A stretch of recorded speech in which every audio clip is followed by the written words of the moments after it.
Once upon a time in adequately advanced magic. The first time in a long time, he's got like complete calm about what he has to do. He's not scared. He's not anxious. He's not calculating risks in his head. He's like, gotta get rid of this demon. Jack looks at the others. Jack, what are you doing? We have to help him. And winks and then pulls the trigger. There is a lot of smoke, and there's a lot of fire. Suddenly you hear a fluttering of tiny wings, and before you see the female pixie that was in the pixie jar. Lena at your service. And you see Virginia trapped underneath a very large piece of rock.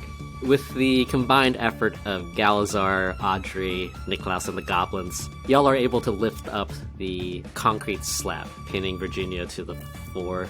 Yeah, and the goblin leads you into West Bavaria. Welcome to Falcon's Reach, a city in which magic is technology. You're listening to Adequately Advanced Magic.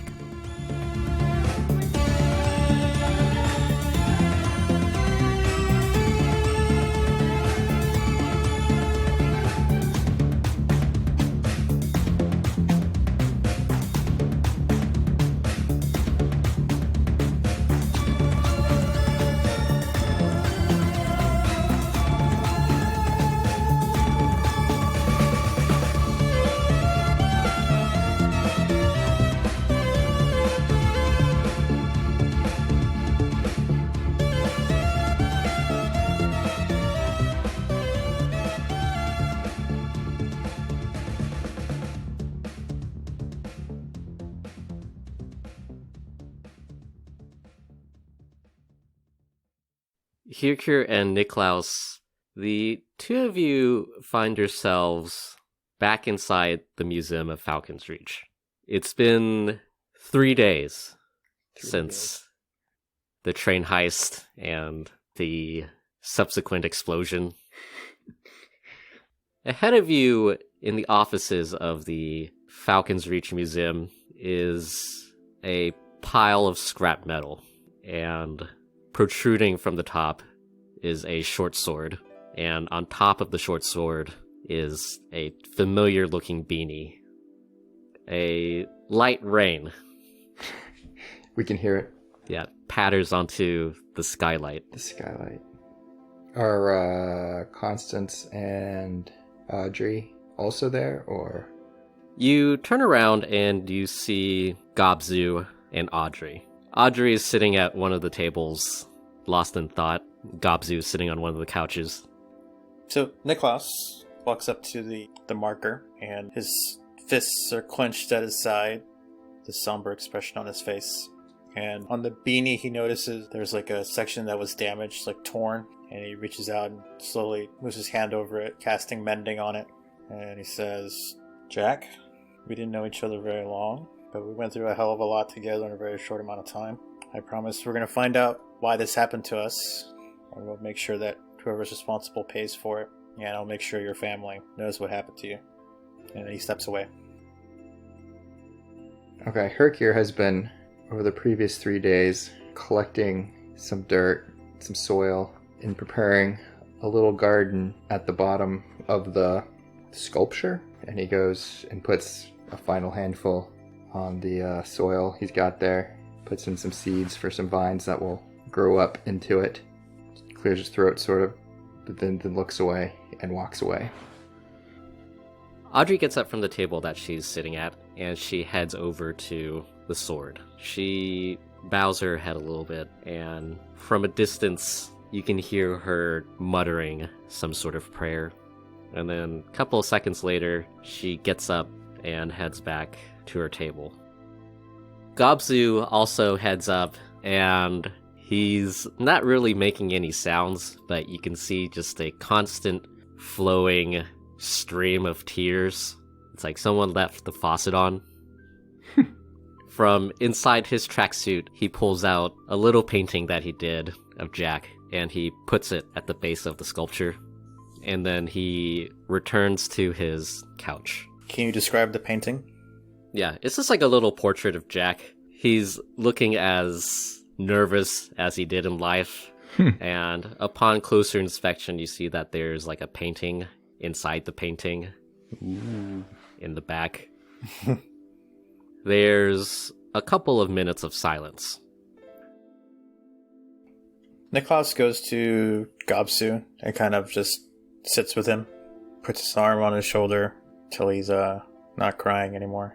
Yeah, there's like a lot of snot on him. Let's do some stealthy prestidigitation for him. We still need to get into the city. We gotta let Jack's family know what happened to him, and Right. we gotta find out who did this. We need the IDs for that. Yeah, Audrey says, yeah, Constance should be about done with that now. Should we head out? Yeah. Rico looks around. Yeah. Yep. Here, one thing you do notice is that the break room is completely trashed. And there's a vending machine in there that's been crushed into the shape of a motorcycle. Ah, our hill giant friend seems to have found this place. I don't know why I'm commenting on it now, 3 days after we've been here. So I guess we should head to Constance. Sounds good. I confirm the location on the map. I'm going to let them all go out in front of me, and then as the last one out, I'm going to point my staff of flowers at the little pile of soil I made and cause a single red rose to explode out of the soil, and then close the door behind me. As you close the door, the camera lingers on the little sculpture and flower for a hot second. As the party enters the foyer of the museum, you see Lena, the pixie, fluttering around. She says, "Oh, hey." Hi, Lena. Do you have somewhere to go? Well, funny story about that. Oh? See, there was this little awkward incident where I turned the Godfather into a rat. Oh. And let's just say I'm in charge now. Gobsu's like, Things are improving around here, then. But I did hear about some sort of deal regarding some mushrooms. Yes, I promise to educate the goblins on some basic mushroom nurturing techniques to help them develop a new trade, as it were. Well, now that I'm in charge, I would really appreciate it if you would uphold your end of the deal. At your leisure, of course. No, that sounds like a good thing to get done before we move on to our next activities. So, Lena, you're now in charge of the Red Knife clan? Oh yeah, How's that working out? it's surprisingly easy to kowtow the goblins into doing things. How did you get caught in the first place? Lena looks a little bit nervous, and she says, I might have done something bad, but, we should just let bygones be bygones. Niklaus tries to see how bad of a thing she is talking about based on her demeanor. Do an insight check. Ooh. 20, non-natural. With your unnatural 20, you can see that whatever she did, she doesn't feel that bad about it, but it's also not something that she wants other people to know about. So either it wasn't that big of a deal and it was embarrassing, or she's a psychopath. Yeah. She's a pixie, so this could really go either way. It could be both, to be honest. Okay, well, I never sensed any hostile intent from her, so I just kind of let it go. People have their secrets. They can keep them sometimes. But yeah, feel free to drop by whenever. It seems Gobsu here is very fond of you three. Are you going back to the clan now, Gobzu? I don't know. What do you think I should do? Apprentice under Constance and learn art, if that's what you really like to do. Well, I do enjoy it. You should find the thing that you want to do and do that. Do you think I should come along with you guys? If you want, we're likely to be headed into more danger in the future. I don't know if that's exactly your cup of tea. But we wouldn't be opposed. I feel like I should be used to it by now. Me too, and yet. Well, if you want to stick around for a while, we can You are more than welcome. see how it goes. And then if it's not what you want to do, you can always go back. Sounds good. At this point, do we want to teach some goblins about mushrooms or grab our papers and go from there, if Constance has them done? Well, Lena, the original deal was to teach them in return for freeing you, right? So am I not mistaken? That's how I recall. Yeah. Seems like you're pretty free. So, I mean, I'm sure we're happy. I turned to her here to teach the goblins about the mushrooms and all the nice things about what mushrooms can do for you in 10 easy steps. But we're about to head into a very dangerous, potentially yet again deadly situation. Is there anything that the goblins have that could help us? Well, I've only really gone through a little bit of their accounting. You might have to come and take a look for yourselves. What do you think, Kirk? Should we try to see if the goblins have anything useful for us before we make the trip? That might be. Yeah, any advantage we could glean. Okay. Man, you guys should see their finances. It's a hot mess. I'm shocked by this news. I never would have expected. All right, Audrey, do you want to come with us on a short goblin expedition? Goblin expedition. Yeah, I don't mind. Okay. I've never seen the goblin neighborhood before. All right, let's go then. We head off. Yeah. The party heads back to Weenark South, the headquarters neighborhood of the Red Knife Goblin clan. And you encounter Gobbo again. Gobbo! Gobbo, long time no see. Oh, hey guys. Lena immediately goes into conniptions. She says, "Is that any way to treat our guests?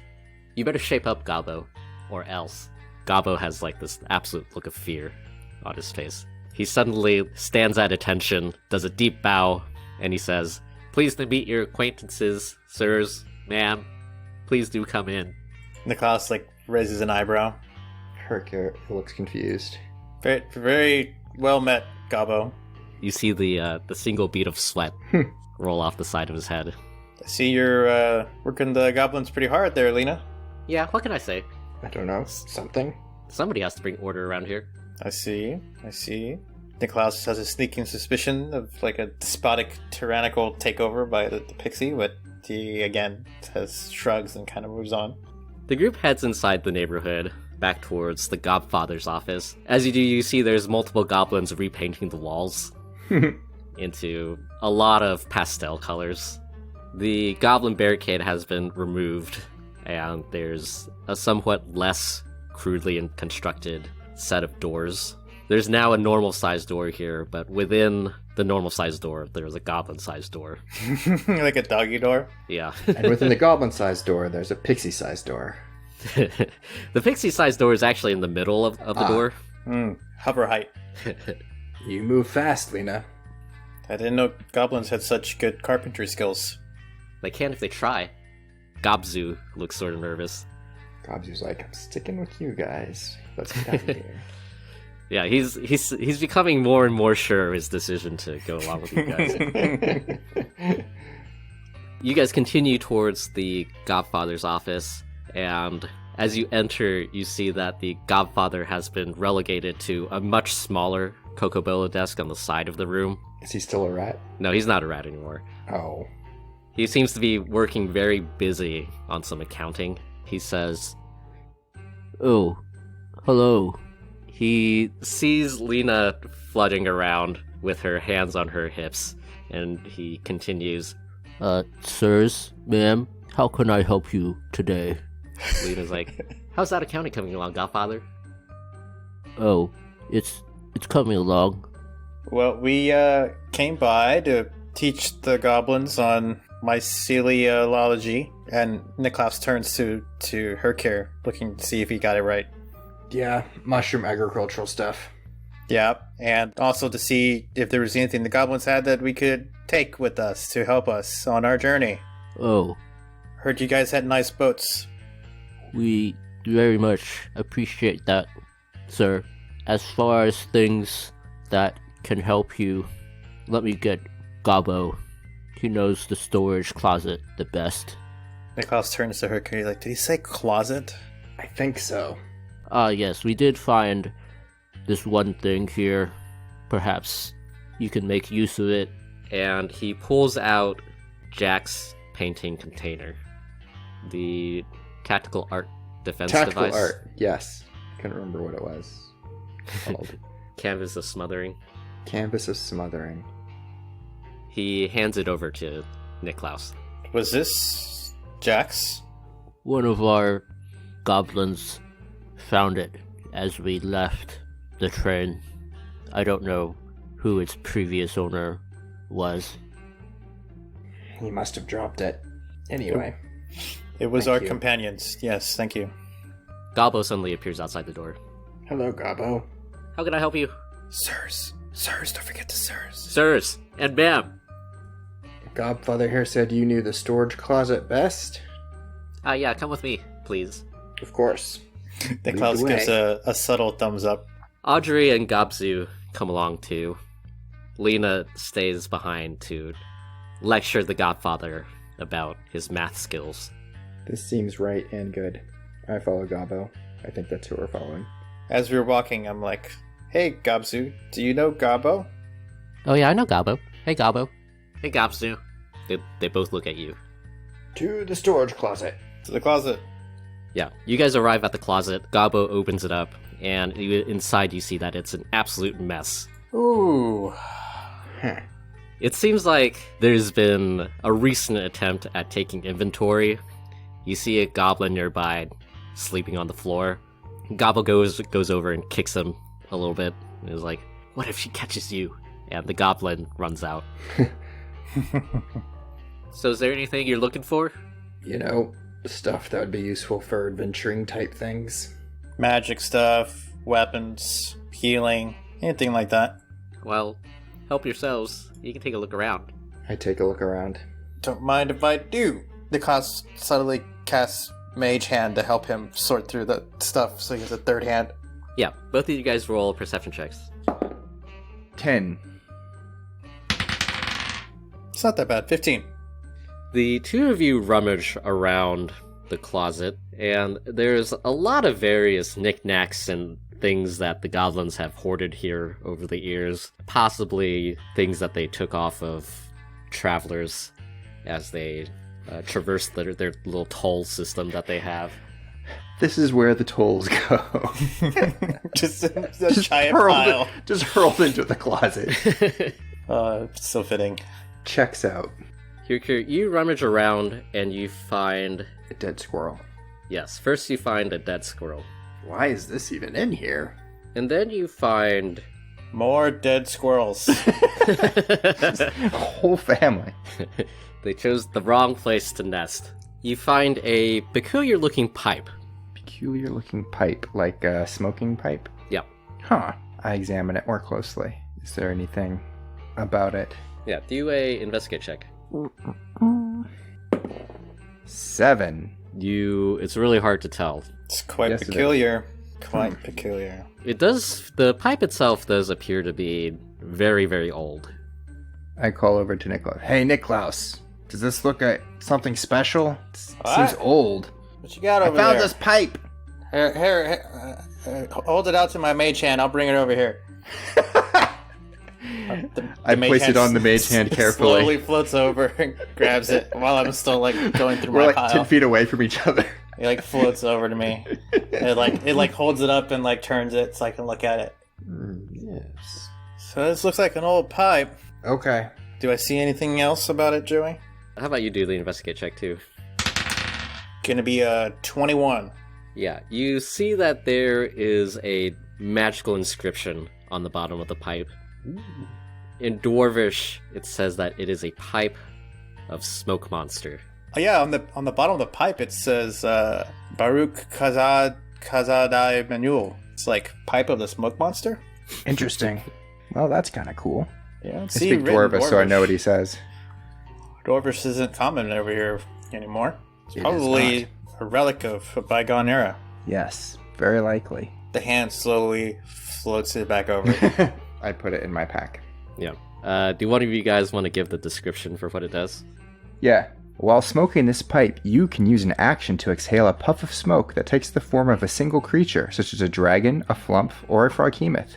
The form must be small enough to fit in a 1-foot cube and loses its shape after a few seconds, becoming an ordinary puff of smoke. I am collecting all of the weird items that do minor, not adventure useful things. Single creature. It's okay. In the next arc, you can choose to become a magic dealer. This is literally the thing that Gandalf smoked when he made the ship. His was much more powerful than this one, I think, since I can do a 1-foot cube, and I think his was much larger. You just gotta level it up. Invest those skill points into it. That will definitely be super useful for us. Okay, I go back to rummaging in the detritus. Meanwhile, Niklaus, as you rummage through all the stuff, you actually knock past like an inflatable raft. Mm-hmm. And underneath the box for the raft, you find a somewhat vaguely magical cane. Sensing its vague magicalness, I examine it closer. Yeah, you pull it up, and for this one, do a Arcana check, actually. Alright. 15. Yeah.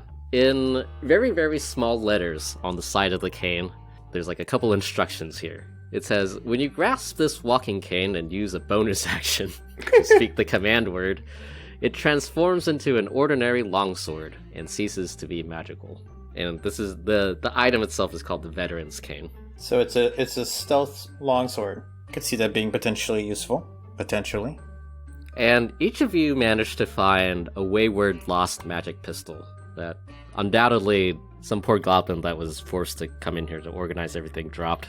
It was the goblin who was sleeping in here when we arrived. It was his. One of them is a Eldritch Blast, and the other one is a Ray of Frost. I'll take the Eldritch Blast one since I think you can do that on your own. Or do you have a preference? Or we can just put it in the bag. Put them both in the bag. Okay. I can cast Ray of Frost, but not Eldritch Blast. Oh, okay. But have it Yeah. in the bag is just useful to grab out whenever someone needs it. Sounds good. Do they both have full charges? Yeah. Okay. As the two of you look over your newly acquired items, Lena comes back and she says, okay, so I've gathered all the goblins. Would you mind teaching them some mushroom skills? Yep. Where have you gathered them? Just in this new conference room I made them make. Okay. We follow her to the conference room. Yeah. All of the goblins are standing at attention in rows. All of them? Yes. Wow. I pull out my USB thing and plug it into the computer to prepare my PowerPoint. You can't get it to work. It takes you 15 minutes. It's too real, Joey. At least they didn't pop up that one folder on accident. The secret folder. Yeah, it says nothing to see here folder. Is there, like, where there's dirt and stuff? Where mushrooms might grow? Or do you just want me to tell them stuff? He says this to Lena. She replies, well, there's not a whole lot of dirt around here, or in the city, apparently. No, I seem to recall there was a great garbage room that was an ideal place for growing mushrooms. Ah, yeah, we can go down there. Okay. Field trip. All of the goblins, you can see in their eyes, they're torn between their fear of Lena and the possible fear of any more mimics hiding down there. So we can see that they're afraid. Yeah. It's fine, don't worry about it. Don't worry, guys. We killed one mimic. We could kill another. Gabu, he was there last time. He knows what it's like. He'll make sure the rest of you are safe.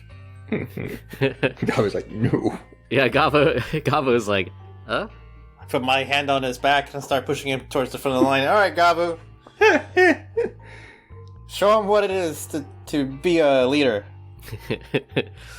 Lena gives him a hearty slap on the back, except it's really inconsequential because she's so tiny.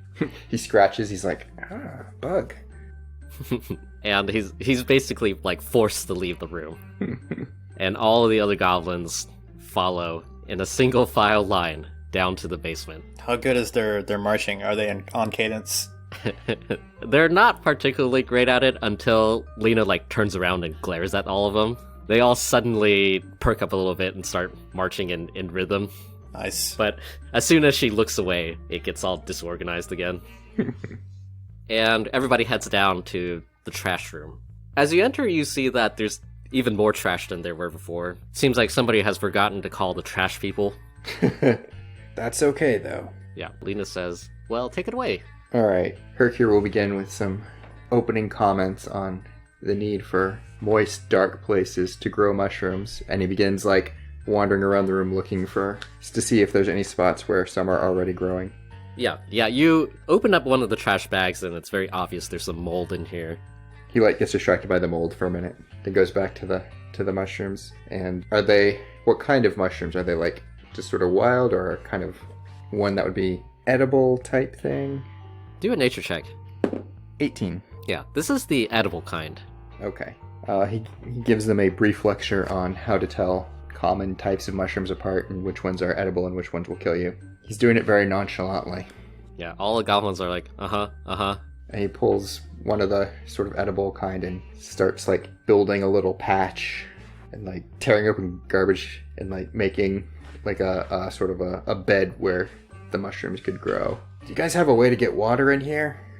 Gobbo says, we have buckets. Good enough. Just make sure it doesn't get too dry for these kinds of mushrooms. You want it nice and moist. Okay, what's the relative humidity, though? Hercure blinks at him.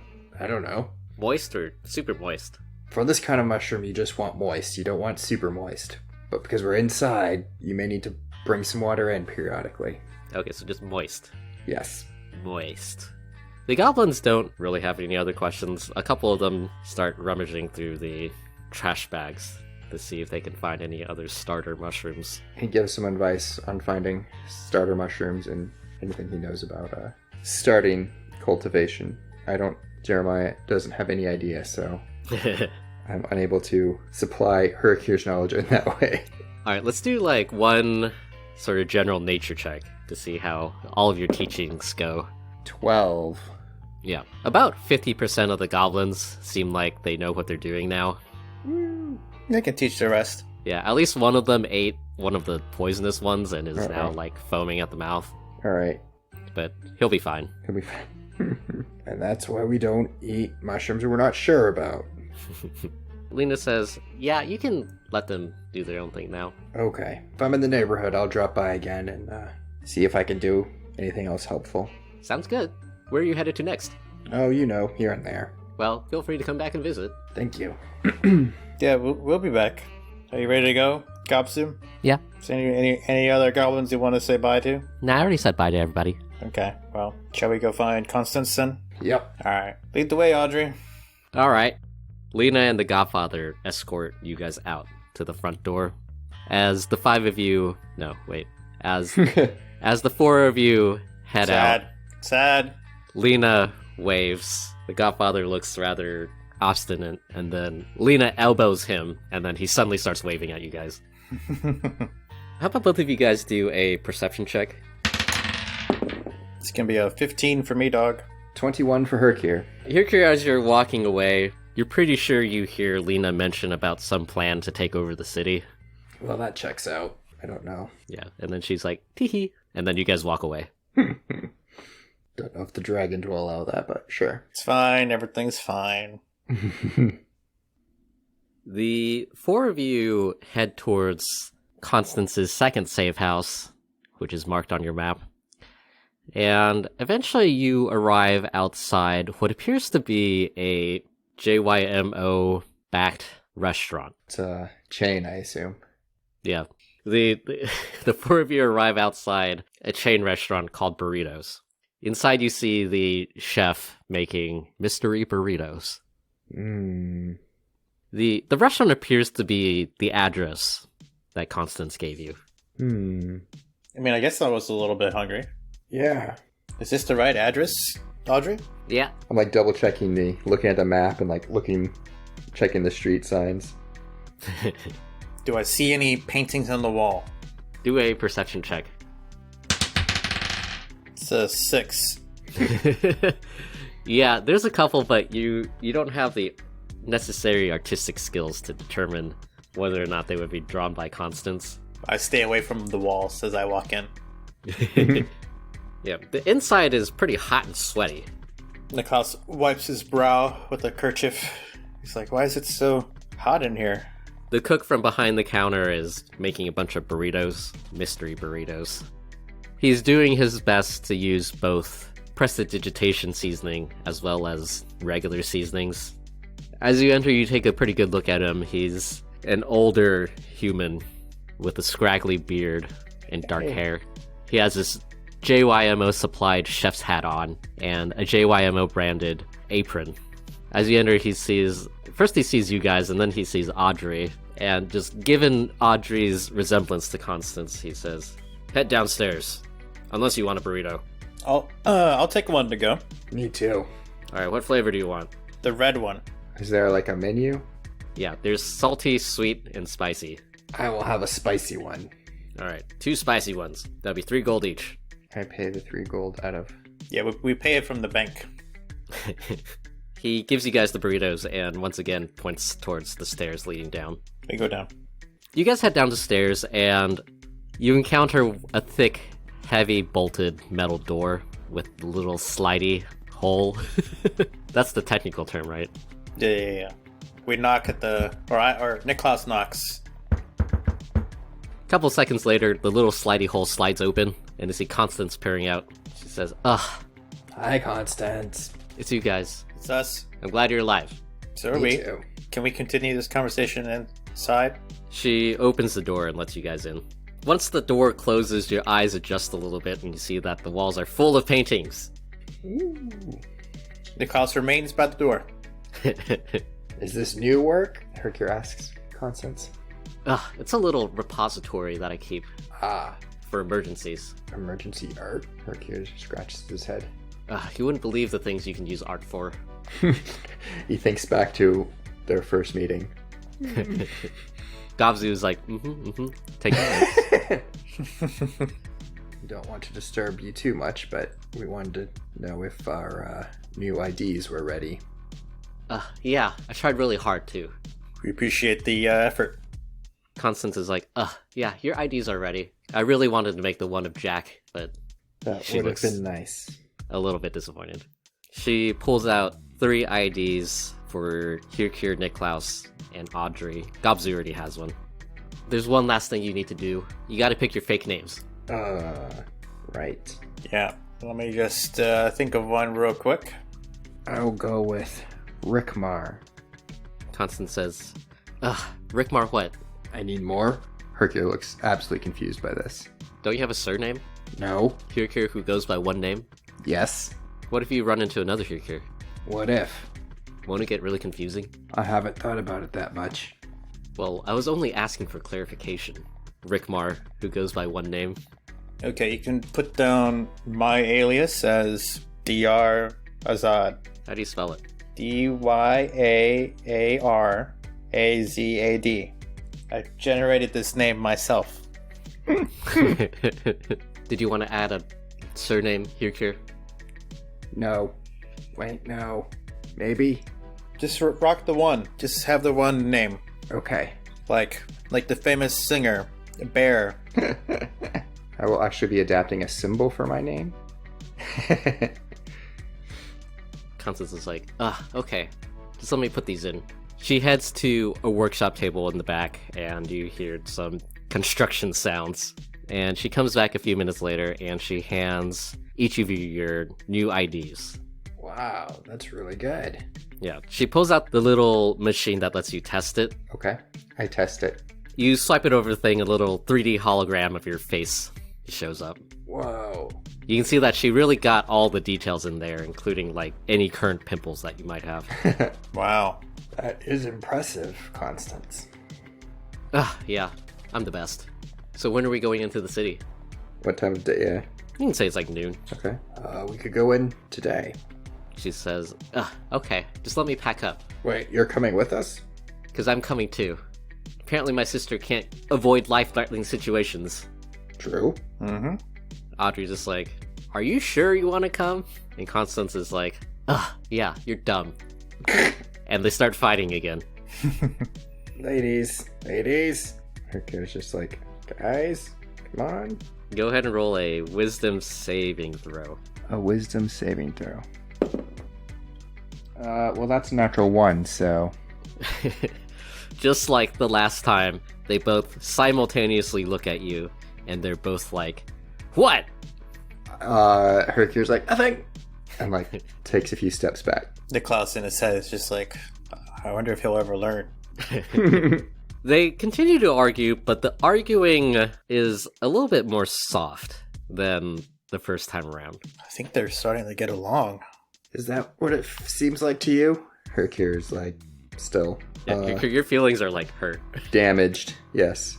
I mean, compared to when they first met, they were really going at it. This is just kind of more like, you know, when you see two kittens and they're like fighting with each other, but they're not really trying to hurt each other. Like that. I didn't realize that was a thing. Niklaus made very sure that he was out of earshot before he said that. Yeah.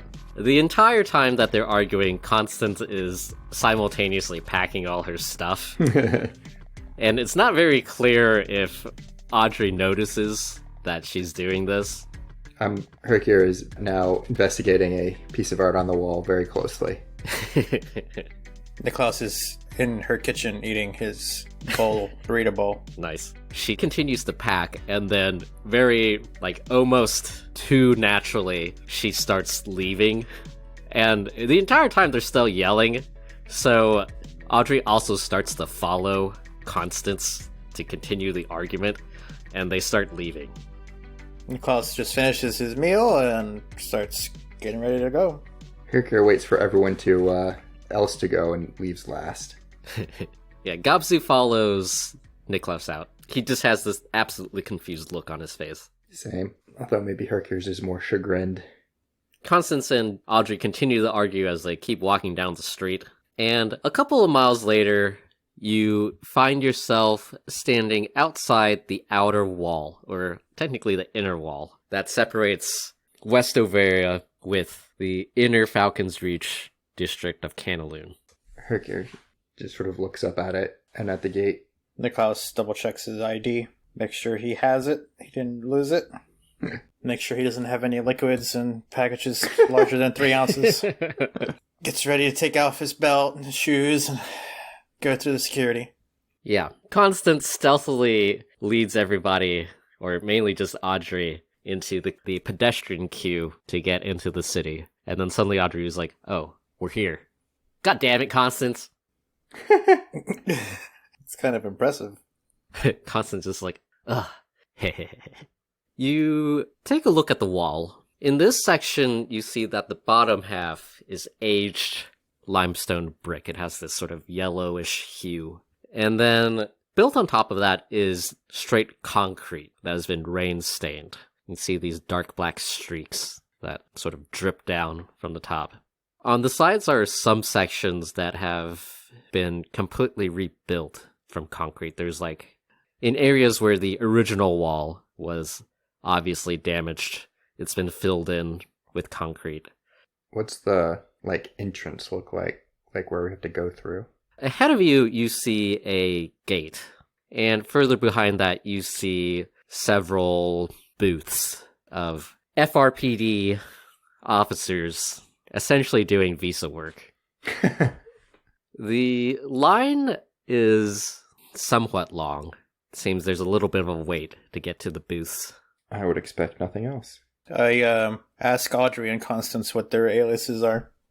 My fake name is Kathleen. What's your surname? Bass. Bass? Bass. B-A-A-S or B-A-S-S? B-A-S-S. Alright, Kathleen Bass. What about you, Audrey? Audrey looks at her new ID and she's like, you know, I didn't pick mine. Constance, did you? Oh boy. She looks at her ID and she says, alright, I guess my alias is Martha. Martha Bass? Martha Floyd. You don't think it's gonna raise any suspicions? You two look so much alike, but are not related? They could be cousins. That makes sense. You gotta have your backstories straight. Well, what's y'all's backstory? Hercure looks panicked.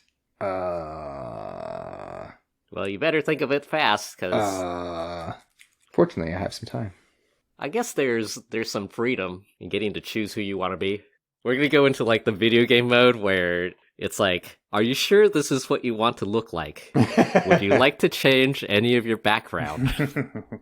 Would you like to restat yourself? I think I'm just going to be a gardener looking for new plants.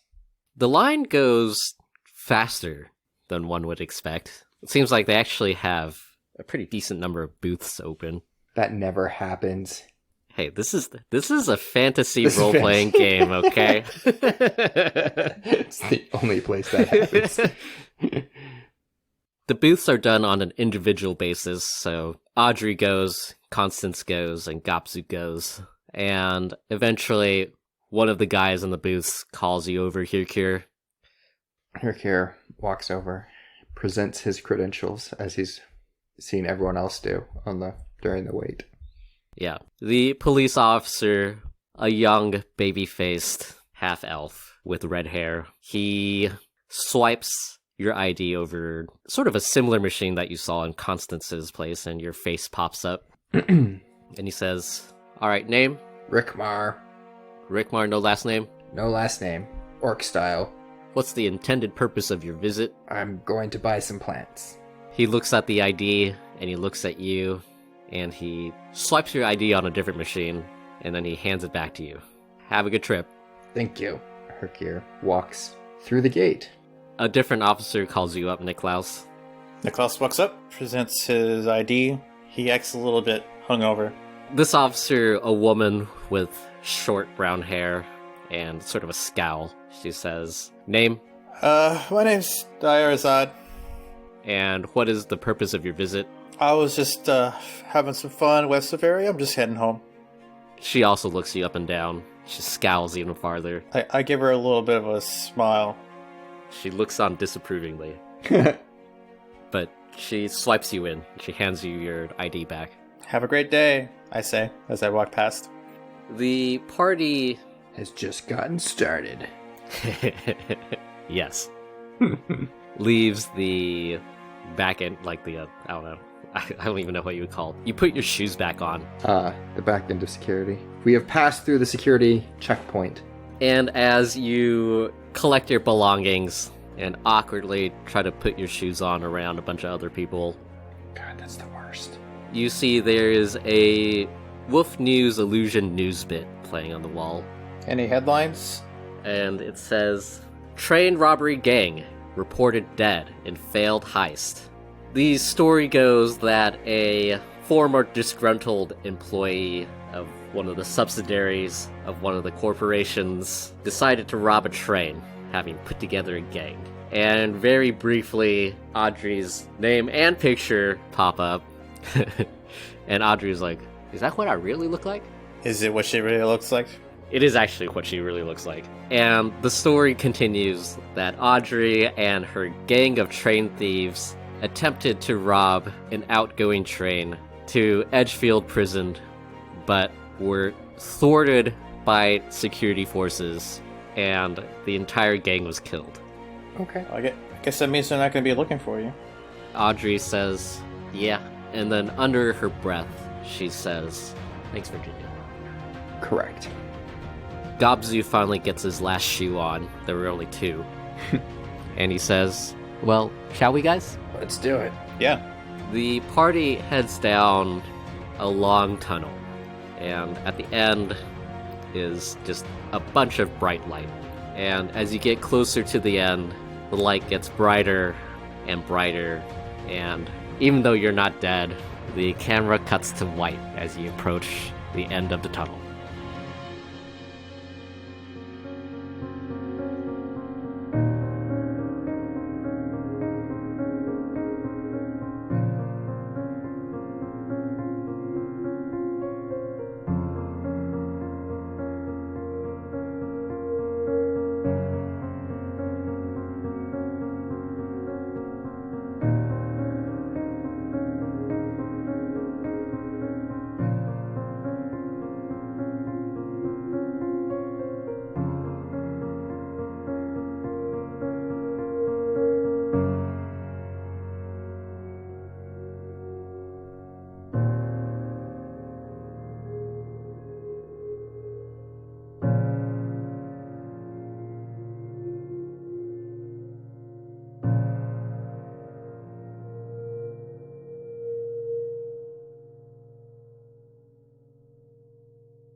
Hey everyone, this is Joey, your adequately okay Dungeon Master.